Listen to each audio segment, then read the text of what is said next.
নমস্কার, আমি চৈতালি। আর আপনারা শুনছেন আলোর গল্পের আসর। আমার চ্যানেল ভালো লাগলে সাবস্ক্রাইব করবেন। আর গল্প পাঠ কেমন লাগছে লাইক কমেন্টস করে জানাতে ভুলবেন না। আজকে একটি খুব ছোট গল্প পাঠ করব।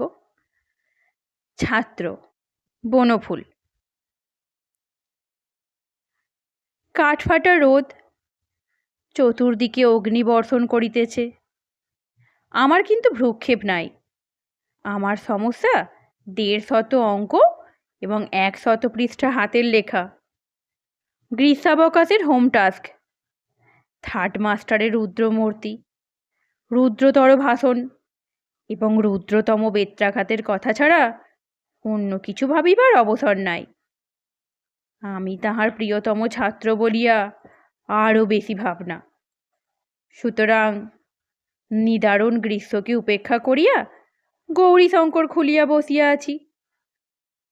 হঠাৎ দ্বার ঠেলিয়া থার্ড মাস্টারই প্রবেশ করিলেন। তাহার চেহারা দেখিয়া বিস্মিত হইয়া গেলাম, একটু ভয়ও হইল। শুষ্ক মুখ, মাথায় রুক্ষ চুলগুলো খাড়া হইয়া আছে, কোটরাগত চক্ষু দুইটি জ্বলন্ত অঙ্গারের মতো রক্তবর্ণ। ভাবিলাম কুঁজো হইয়া বসিয়াছি বলিয়া হয়তো ধমক দিবেন। তাড়াতাড়ি সোজা হইয়া বসিলাম, কিন্তু সেসব কিছু না করিয়া তিনি অনুনয়পূর্ণ কণ্ঠে বলিলেন, এক গ্লাস ঠান্ডা জল খাওয়াতে পারিস বাবা? ঘরের কোণে কুঁজোয় জল ছিল। তাড়াতাড়ি উঠিয়া এক গ্লাস আনিয়া দিলাম। ঢক ঢক করিয়া নিমেষে তাহা নিঃশেষ করিয়া ফেলিলেন।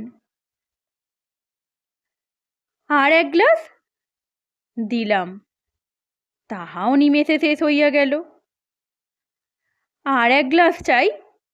আহ, বাঁচালি বাবা, তেষ্টায় ছাতি ফেটে যাচ্ছে। এক ফোঁটা ঠান্ডা জল পাবার উপায় নেই কোথাও। ঘুম ভাঙিয়া গেল।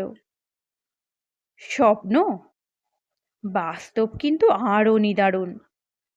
পরদিন প্রখর রৌদ্র ও গিঁটে বাতকে উপেক্ষা করিয়া পৌর আমি উত্তপ্ত বালির চড়া ভাঙিয়া 3 ক্রোশ দূরবর্তী গঙ্গা অভিমুখে চলিয়াছি।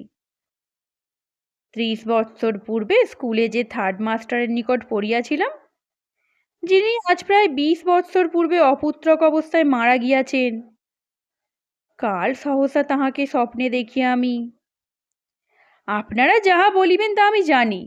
ফ্রয়েড চারবাক আমিও পড়িয়াছি। নিজের অযৌক্তিক আচরণে নিজেই বিস্মিত হইতেছি। কিন্তু কি করিব, উপায় নাই। ঘাড়ে ধরিয়া কি যেন আমাকে লইয়া যাইতেছে। তর্পণ আমাকে করিতেই হইবে। আজকের গল্প এখানেই সমাপ্ত। ধন্যবাদ।